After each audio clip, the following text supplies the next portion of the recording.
Hey there, it is Kelsey here, your best friend on the homestead from roughandtumblefarmhouse.com. Today we're talking about chickens, family-friendly chicken breeds. Now maybe you're looking at getting chickens for the first time, or you're looking at bringing some new breeds into your flock. Today I'm going to cover 10 fantastic options if you're looking for some family-friendly birds, and also at the end, doing kind of the research for this and talking about it with my little kids, we sort of fell in love with one of the breeds. So we actually ordered 5 chicks from one of these breeds, and I'll tell you which breed that is at the very end, so make sure you stick around.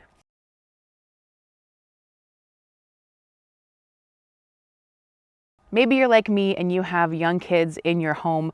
My kids are 5, 3, and 1 right now. And so I really wanted this year to have some chickens that my girls could be a part of taking care of from the time they're chicks. And then also have them be really friendly and docile and something that they can kind of interact with more now that they're getting old enough to help with farm chores and stuff like that.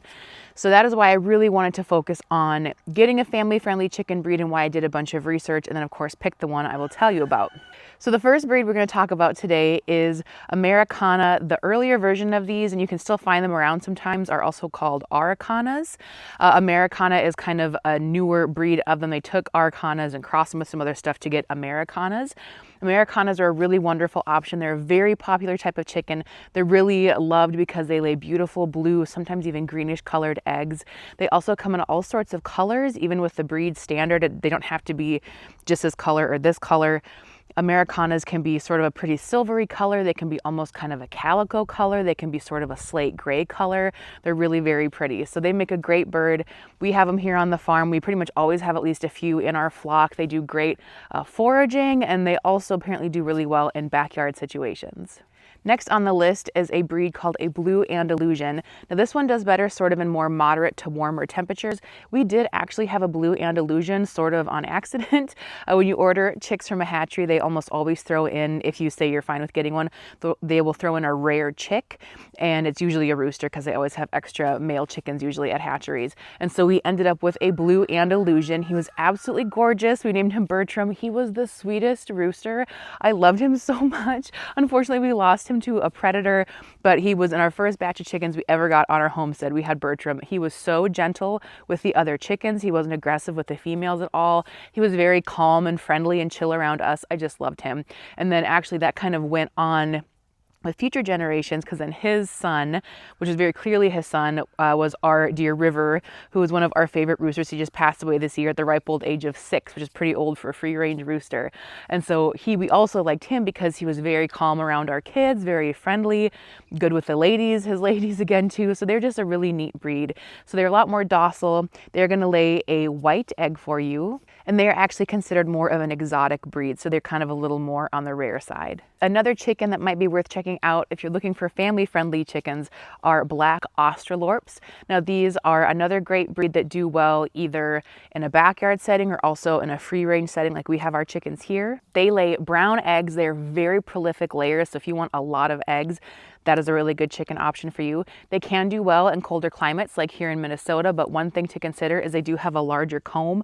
So that's something you have to watch out for. We've definitely had chickens here with larger combs when it gets really, really cold here, that we've had issues with frostbite and things on their comb. So that's something to consider if you are somewhere where it gets pretty cold in the winter. Number 4 on our list is the Bielefelder. This is a really neat breed that's very popular these days. They're going to be a larger bird, so they are dual purpose. You can use them for meat and eggs. They lay brown eggs. And one thing that's really neat about these chickens is that they are sex linked. So that means that when the chicks hatch out, you can tell which are the males and which are the females just by looking at them because their coloring is going to be different. And that is something that does carry on in future generations. So if you do have a Bielefelder and they hatch out some of their own chicks, you can tell right away if the chicks are males or females, which is really cool. So that way, you know, we're going to sell these chicks or, pass them on to somebody who wants them, and you can just keep the females for yourself. Number 5 on that list, these are the French black copper Marans or Marans. Honestly, I never know how to pronounce it. They are another great breed, whether you are doing free range or a backyard flock situation. Now, these birds are very popular because they lay really beautiful dark chocolate brown eggs. We actually have not French black copper Marans, but we have the other cuckoo Marans that we're getting this year because of those egg colors. Now, these are better for more of a backyard flock situation as opposed to free range. I'm sure they do fine, but they are kind of more of a chill bird and and do better if they have a little bit more of confinement. This is another one where they do have pretty large combs, even the hens, so you want to watch out for that in cold climates. If you're somewhere like here in Minnesota, we get negative 45 actual air temperature in the winter, so that's something you do want to watch out for if it gets pretty chilly.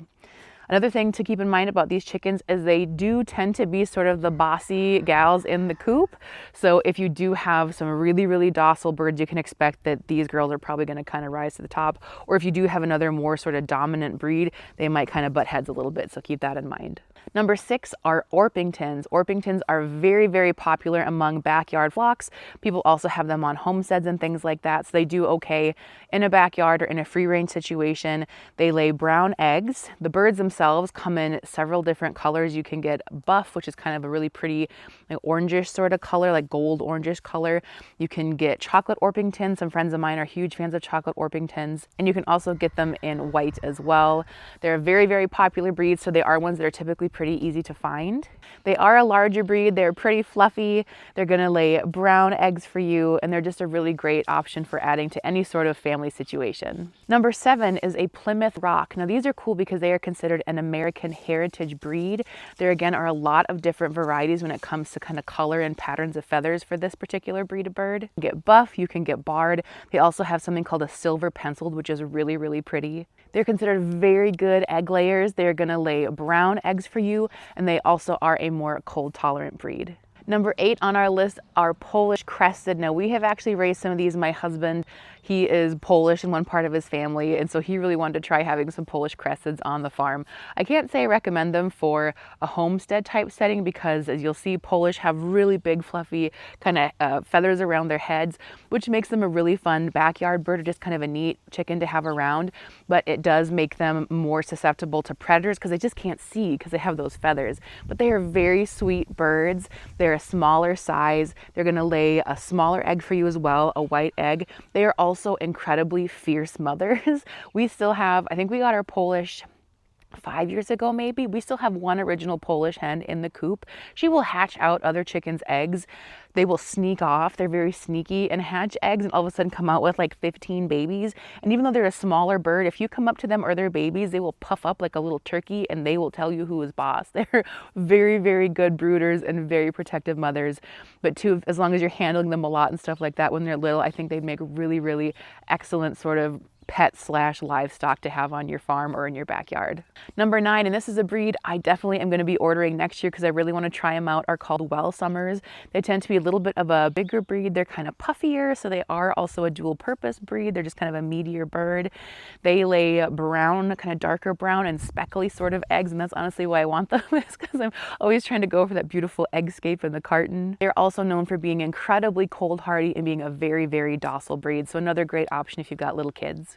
Before we talk about our next breed, really quick, I just want to mention that this video is part of 2 different series that I'm doing here on the homestead this summer. One, these roosters are not letting me get a word in. One is this summer, as I'm going to be taking you guys through a bunch of different types of chicken breeds because chickens, it's 2025 when I'm releasing this video. Chickens are so hot right now. Everybody wants chickens, is talking about chickens and eggs. So this is part of an ongoing series where we are going to be looking at different breeds. So coming up, we're going to be talking at best breeds for cold climates, best breeds for warmer climates, best breeds for dual purpose, egg laying, all that kind of stuff. We're going to dive into all those topics here coming up. And it's also part of another series where I am determined this year to make my homestead as family friendly as possible. My kids really want to be out and a part of things. And even if they don't want to be a part of things on the homestead, I need to be out taking care of things and I need ways to keep them busy. So I'm going to be sharing with you guys other family friendly projects I am working on here on the farm to make sure that they have safe spaces to be and play, or they have safe spaces and ways that they can take part in taking care of our homestead. So if you're interested in either of those, learning about some more types of chickens or sort of family friendlying up your small farmer homestead, make sure you hit that subscribe button and the little bell button. That'll give you notifications every time I have a new video coming out. All right. Back to the chicken breeds. Number 10 on our list are Wyandottes. Some people call them Wyandottes as well. I always pronounce it Wyandotte. They come in several different colors as well. We have raised these. We've had them for a couple years. We got the blue laced ones just because they were so pretty. I couldn't help myself, but they have blue laced and silver laced and a couple others. They're just a really gorgeous bird. They are ones that are going to do well in a backyard or foraging around on a homestead. They're also known to be very prolific layers, and from them you are going to get brown eggs. Now those are 10 breeds just to kind of get you started. And I also have some honorable mentions, and I'm going to read them straight off my piece of paper here. Otherwise I'm going to forget them all. But some other good family-friendly options are Rhode Island Reds, sex links, and they're called sex links because their sex is linked to their color, but that isn't something with sex links that goes on past that first generation. So if you have sex links that hatch out eggs, you're not going to be able to tell males from females with the chicks. Okay, also New Hampshires, Cochins, naked necks. Now those are goofy looking birds, and oddly enough, everywhere I have done research on them, it says that, because they literally do not have feathers on their necks, it says that they are cold hardy, which I can't imagine having their little bear, whatever. So do your research and get what you think. Other options are Langshans, Faverolles, and Crevecoeur, I think is how it's pronounced. I took German, not French in high school, so I'm not sure. Now, before you run off, oh, Juneberry's coming to say hi. Oh my gosh, look how big you're looking, Juneberry. Oofda. I don't even know if she's pregnant right now. That's just hay belly is what that is back there. Anyway, some other things though to keep in mind before you just run off and say, hey, Kelsey said these are good family-friendly breeds, are some other considerations you want to keep in mind. So one is the size of the birds. If you have really little kids that are going to be working with them, you might want to go with a smaller breed. A lot of these ones that I mentioned actually do have a bantam variety, which basically means sort of like a miniature version. So you have kind of like your standard size dogs, and you have like your mini size dogs. There's kind of the same thing with chickens, and the little ones are called bantams. So some of these breeds you can look and find bantams. Those might be better for a backyard flock situation. You're also going to get littler eggs, but that's just something to keep in mind. It might be better for whatever your setup is. Also, something else to kind of keep in mind is if they are good for a free range situation or they do better in the backyard, like I was saying with your Polish crested. Those are ones that we had on the homestead, but honestly, that's really not where they're best suited. So kind of pay attention to if they are known for being good foragers, if you expect that from them, or they're just going to get all their food nice and easy, keep it simple right in your backyard. That's something else to maybe pay attention to. You also want to look at your climate. I talked about that with some of the breeds. If I didn't mention a particular climate, that means they're kind of like a moderate in the middle. They can do fine either place as long as you're taking good care of them. But other breeds are kind of known for being cold hardy or being a lot more heat tolerant if you live somewhere where it gets really hot in the summers especially. So that's something to look at as you're deciding what chicken you're going to order or buy from your local feed store, is you want to make sure you're getting chickens that are going to do well wherever you live. Other things to consider are production. Do you really want to get a lot of eggs? And if that's your main goal, maybe pick one of those breed options that are known for laying a lot of eggs, as opposed to some that like just look really cool and they lay a decent amount of eggs, but that's not kind of their forte. You got to kind of figure out what are your real goals with your flock, whether it's production or looks, or just kind of keep that in mind when you're picking whichever chicken you want. Dual purpose is another thing you might want to also pay attention to. Do you want chickens that when they're done laying, or if you're hatching out roosters or something, they're also ones that are going to have a lot of meat on their bones, so you can use them for eating as well as egg production. So which one did we order? Which one did we order, Juneberry? Do you know? We ordered some buff Orpingtons. Again, my girls, they are 5 and 3, and they just thought they were so pretty. And in the catalog we were looking at, there was a picture of a little girl wearing a tutu standing next to a buff Orpington also wearing a tutu, and that sold them. They're super into dance and stuff like that.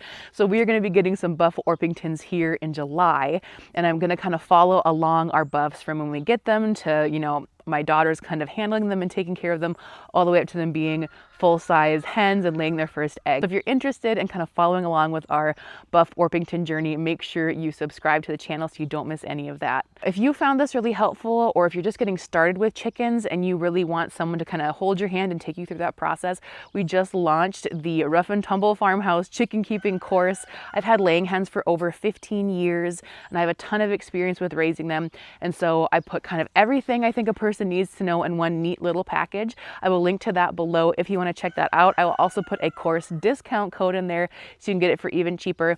I'm a mom, I'm a farmer, I'm super busy, so I made the course so it's something you can have on and listen to while you're getting dinner made or whatever else. So make sure you check that out. Otherwise, I will also link some free videos here that I already have out that are really helpful if you are just getting started in your chicken keeping journey. Thank you so much for watching, and we'll see you here next week for more from our Rough and Tumble Farmhouse.